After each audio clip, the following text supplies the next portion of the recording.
उसका बहिष्कार किया। G20 अभी अभी हुआ, पहली बार ऐसा हुआ कि 20 राष्ट्राध्यक्ष और वो दुनिया के सबसे शक्तिशाली 20 देशों के राष्ट्राध्यक्ष भारत में आए। क्योंकि मैं पुनः विनम्रता से कह दूं कि नॉन अलाइन समिट भी हुआ था, पर नॉन अलाइन समिट उस समय वर्ल्ड का पावर सेंटर नहीं माना जाता था, and G20 is considered as a power centre. उसमें महामहिम राष्ट्रपति के द्वारा दिए गए भोज का बहिष्कार किया। अरे भारत की शक्ति का कितना बड़ा उद्भव था। हमारे पूर्व राष्ट्रपति रामनाथ कोविंद जी और द्रौपदी मुर्मू जी के अभिभाषण का बहिष्कार किया, जबकि वो हमारे राष्ट्र के प्रथम नागरिक हैं, परंतु ये एक संयोग की बात थी। देखिए, एक अनुसूचित जाति से थे, एक अनुसूचित जनजाति से थी, इसके बावजूद आपने बहिष्कार किया, और अभिभाषण का बहिष्कार करके आपको मिलना क्या था, यह भी बहुत स्पष्ट था। याद करिए, कारगिल विजय दिवस 2004 के बाद 2009 तक नहीं होता था। क्यों कांग्रेस ने बहिष्कार किया था कारगिल विजय दिवस का? भारतीय जनता पार्टी के प्रखर प्रतिरोध के बाद आधे अधूरे मन से रस्म अदायगी के लिए 2009 के बाद शुरू किया, और अब हम उसको गर्व के साथ मनाते हैं। जब मई 1998 में पोखरण विस्फोट हुआ अटल बिहारी वाजपेयी जी की सरकार के नेतृत्व में, कांग्रेस ने 10 दिन तक बयान ही नहीं दिया, और फिर उसके बाद भी नकारात्मक प्रकार की प्रक्रियाएं, जबकि भारत ने पहली बार ये कहा था कि we have declared now we have become the nuclear state. कितना बड़ा ऐतिहासिक परिवर्तन था, परंतु उसके भी ये विरोध में खड़े हो गए। और तो और पूर्व राष्ट्रपति प्रणब मुखर्जी जी, जो आप ही की पार्टी के थे, उनके भारत रत्न समारोह का बहिष्कार कर दिया। इसी बहिष्कार के चलते हुए जनता भी क्रमशः उनको सत्ता से बहिष्कृत करती चली जा रही है, परंतु उनकी बुद्धि परिष्कृत होने का नाम नहीं ले रही है। आज जब अयोध्या में श्री रामलला विराजमान की प्राण प्रतिष्ठा होने जा रही है, और उस समय एक बार पुनः कांग्रेस ने अपनी उसी प्रवृत्ति के अनुरूप, क्योंकि यह भारत के इतिहास का ऐतिहासिक पल है। यदि आजादी 800 साल की गुलामी के बाद हमें मिली थी 1947 में, यद्यपि कांग्रेसी कहते हैं 200 साल की गुलामी, हम कहते हैं 800 साल की गुलामी, तो ये 500 साल के संघर्ष के बाद भारत का वह स्वाभिमान उभर कर सामने आने जा रहा है, जिसके के लिए सरदार पटेल ने कहा था सोमनाथ मंदिर की प्राण प्रतिष्ठा के समय कि जब जब भारत स्वतंत्र हुआ था तो सोमनाथ की अट्टालिकाओं ने आकाश को छुआ था। और उस अवसर पर यहां एक बात और स्पष्ट करना चाहता हूं, कांग्रेस अपनी प्रवृत्ति के अनुरूप है। मैं आप लोगों के सुलभ संज्ञान के लिए कोट करना चाहता हूं कि जब सोमनाथ मंदिर की प्राण प्रतिष्ठा हो रही थी, तो जवाहरलाल नेहरू जी ने 24 अप्रैल 1951 को जाम साहब दिग्विजय सिंह, जो कि उस समय सौराष्ट्र के प्रमुख थे, यानी like technically the chief minister, और उन्होंने जब इनवाइट किया तो नेहरू जी ने क्या लिखा था मैं बताना चाहता हूं, इसलिए कि कांग्रेस उसी परंपरा में चली आ रही है। उन्होंने लिखा कि इस कठिन समय में समारोह के लिए मेरा दिल्ली से आना संभव नहीं है, पर आगे महत्वपूर्ण बात लिखी, इस समारोह के बारे में मैं अपने विचार साफ कर देना चाहता हूं। मैं इस पुनरुत्थानवाद से बहुत परेशान हूं। मेरे लिए बहुत कष्टकारक है कि मेरे राष्ट्रपति और मेरे कुछ मंत्री और राज प्रमुख के नाते आप, राज प्रमुख मतलब उस समय चीफ मिनिस्टर के नाते आप, सोमनाथ के इस समारोह से जुड़े हुए हैं, और मुझे लगता है कि मेरे देश की प्रकृति के अनुरूप नहीं है और इसके परिणाम अच्छे नहीं होंगे। ये 24 अप्रैल 1951, सोर्स है selected works of Jawaharlal Nehru series 2 volume 16 part 1। बस वही तो परंपरा थी। उसके बाद इंदिरा जी के जमाने में गोरक्षक संतों पे गोलियां चली। इंदिरा जी के जमाने में 1976 में जब रूटीन खुदाई में राम मंदिर के खंभे निकल रहे थे तो वामपंथी इतिहासकारों के दबाव में रुकवा दिया गया। राजीव जी के जमाने में कार सेवकों की हत्या करने वालों का समर्थन हुआ। पीवी नरसिम्हा राव जी के जमाने में पता नहीं क्या क्या हुआ, वो आपको पता है। और सोनिया जी के जमाने में आते आते राम काल्पनिक होने का हलफनामा तक हो गया। यानी ये बहुत साफ है कि यह प्रवृत्ति जो आज कांग्रेस ने दिखाई है, एक मौका था कि आज आप अपने को बदल कर दिखा सकते थे, परंतु आपने ऐसा नहीं किया।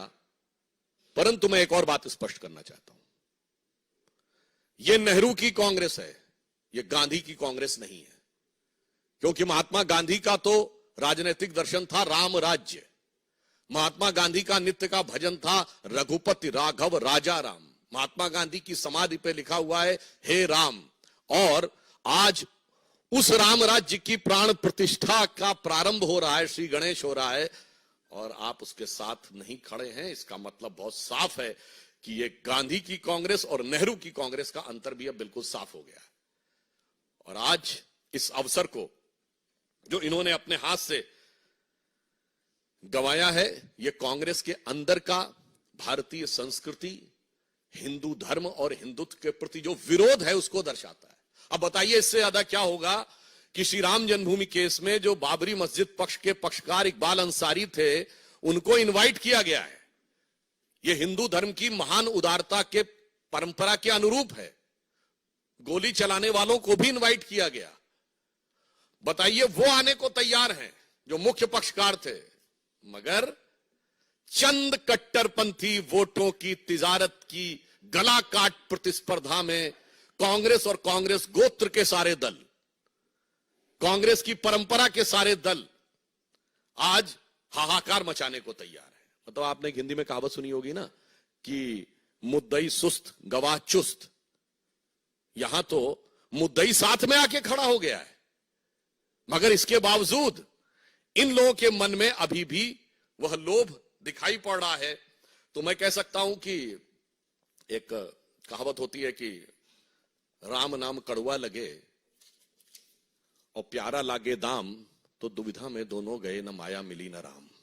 मैं स्पष्ट कर देना चाहता हूं, इस प्राण प्रतिष्ठा का बहिष्कार करके कांग्रेस पार्टी और कांग्रेस की परंपरा, कांग्रेस गोत्र के जितने दल हैं, उन्होंने ये स्पष्ट कर दिया है कि वो राजनीतिक दृष्टि से निष्प्राण तो होते ही जा रहे थे, अब उनकी प्रतिष्ठा भी समाप्त हो गई। श्री नरेंद्र मोदी जी के प्रति आपके मन में जो भी ईर्ष्या है, द्वेष है, इंफीरियरिटी कॉम्प्लेक्स है, उसको लेकर आप भारत के विरोध तक चले जाते थे, आज भगवान के विरोध तक चले गए। इसलिए मैं यह भी स्पष्ट करना चाहता हूं कि एक बार श्री राम जन्मभूमि ट्रस्ट ने जब इनवाइट किया था तो उन्हें सद्बुद्धि आई होती तो शायद वो अपने पूर्व कर्मों का परिष्कार करने के लिए आ जाते। वैसे कांग्रेस पार्टी के अंदर ही कई नेता इसका विरोध कर रहे हैं, क्योंकि शायद उनके मन में यह भी हो, वो जो एक पुराना भजन है ना, मैली चादर ओढ़ के तेरे द्वार पे कैसे आऊं, क्योंकि इतने पाप किए हुए हैं उन्होंने, परंतु आज उस पाप के परिमार्जन का अवसर था, वो भी आपने छोड़ दिया है। तो इसके लिए मैं रामचरितमानस की एक चौपाई कहता हूं कि आकाश से जल, मतलब जो बादल हैं, अमृत तुल्य जल क्यों ना बरसा दें, बेंत का जो वृक्ष होता है ना, उस पे फूल नहीं उगते कभी, बेंत पे फल और फूल नहीं आते, बैम्बू जिसको कहते हैं। उसी प्रकार विरंच अर्थात ब्रह्मा जी के जैसा भी आपको योग्य गुरु मिल जाए, फिर भी जो मूर्ख लोग होते हैं, इसे शब्दशः ना कहा जाए, मूर्ख लोग होते हैं, उनके हृदय में चेतना नहीं उत्पन्न होती। तो कहा गया है जदपि सुधा बरस ही जलद, फूल ही फल ही न बेद, जो गुरु मिल ही विरंच सम, मूर्ख हृदय न चेत। इस कारण से उनके हृदय में यह चेतना नहीं आ पा रही है। परंतु मैं अंत में पुनः स्पष्ट करना चाहता हूं कि हर ऐतिहासिक अवसर का विरोध करते करते कांग्रेस ने आज भारत, भारतीयता के श्रेष्ठतम मूल्यों के प्रतीक भगवान श्री राम के मंदिर की प्राण प्रतिष्ठा का बहिष्कार करके यह दर्शा दिया है कि उनके लिए राजनीति, और राजनीति में भी कट्टरपंथ की राजनीति, हम किसी समुदाय की बात नहीं कर रहे हैं, कट्टरपंथ की राजनीति अधिक महत्वपूर्ण है और राष्ट्र के आदर्श और प्रेरणा कम महत्वपूर्ण है। इसलिए मैं यह भी कहना चाहूंगा कि भगवान राम वो आदर्श हैं जो सभी मत संप्रदायों के लोग मानते हैं। दुनिया का सबसे बड़ा बौद्ध देश थाईलैंड का राजा टाइटल होल्ड करता है, किंग रामा द 10th। सबसे बड़ा मुस्लिम देश इंडोनेशिया में प्रतिशत के हिसाब से भारत से ज्यादा रामायण होती है, सारे पात्र मुस्लिम होते हैं। लगभग 60% देश जहां नास्तिक हैं, वहां साउथ कोरिया की लेडी मानती है कि उसका वंश परंपरा भगवान राम से है। परंतु अफसोस की बात यह है कि यहां पर जो लोग अपने को गांधी का स्वयंभू उत्तराधिकारी कहते हैं, वो इसके विरुद्ध खड़े हैं। अफसोस की बात यह है कि आज तक उन्होंने अपने बाकी कर्मों के लिए कभी माफी नहीं मांगी है, मगर यहां पर उनको विरोध नजर आ रहा है। तो इसलिए मैं स्पष्ट रूप से कांग्रेस से कहना चाहूंगा कि आप इसके द्वारा यह साफ स्पष्ट कर दीजिए कि अब आप अपने पुराने बयान पे कायम हैं कि नहीं। श्री पीवी नरसिम्हा राव ने दिसंबर 1992 में कहा था ना, वह तथाकथित मस्जिद दोबारा बनवाएंगे। वो बयान से तो बहिष्कार किया नहीं, अपना विड्रॉ किया नहीं, और इससे विड्रॉ कर रहे हैं। यह दर्शाता है कि कांग्रेस के अंदर की मूल प्रवृत्ति क्या है। धन्यवाद।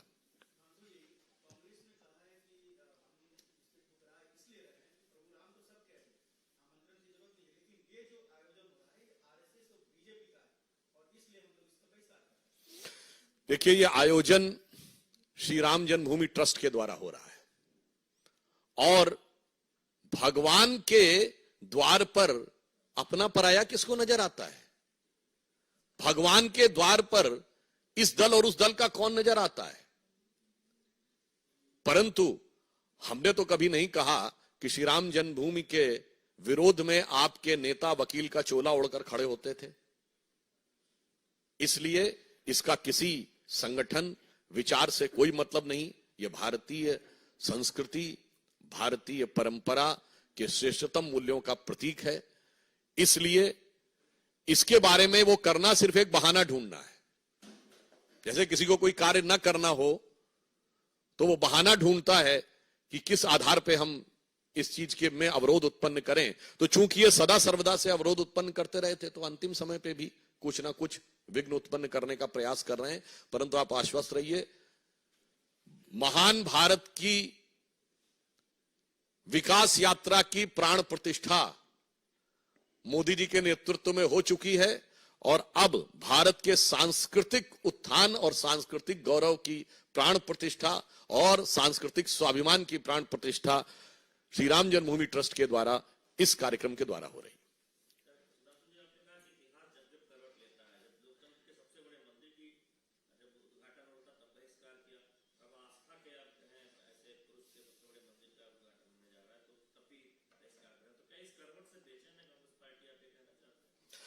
देखिए,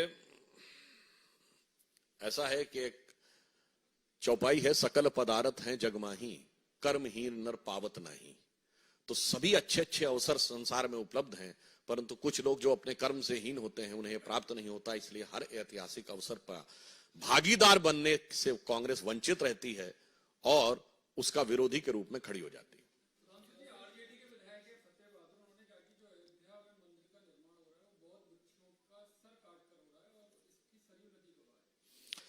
देखिए, ऐसा है कि कुछ लोग चंद विदेशी इतिहासकारों के द्वारा पढ़े गए इतिहास के से उनके दिमाग इतने भरे हुए हैं कि उसके लिए क्या कहा जाए। वैसे तो उनसे अगर पूछा जाए कि कौन सी किताब में लिखा है तो वो बता नहीं पाएंगे। तो उनके लिए मैं एक ही पंक्ति कहना चाहूंगा कि अपने वतन पर सदियों तक है रही हुकूमत गैरों की, लेकिन कुछ चेहरों पर अब तक धूल है उनके पैरों की। ये लोग उसी कैटेगरी के हैं।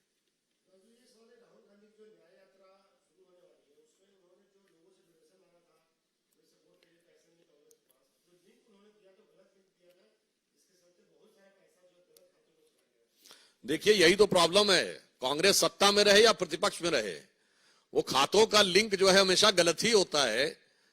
यहां से दिया जाता था, पता नहीं खाते विदेश में होते थे, वहां पहुंच जाता था। वो नेशनल हेराल्ड का दिया गया हो, कौन से खाते में पहुंच गया जाके। तो इसमें कोई आश्चर्यजनक बात नहीं है।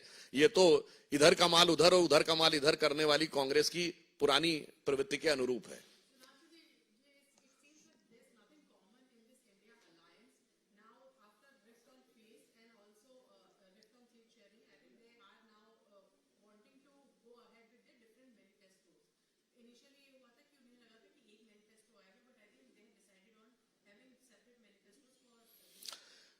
एकता का दंभ भरने वाले अब बंटवारे के नाम पे बिखराव की तरफ बढ़ रहे हैं। तो अब वो अलग अलग राह पे तो पहले भी अलग थे, तो शायद उनके दलों के लिए यह पंक्ति उचित लगती है कि आईने के 100 टुकड़े करके हमने देखे हैं, एक में भी तन्हा थे 100 में भी अकेले हैं। Thank you.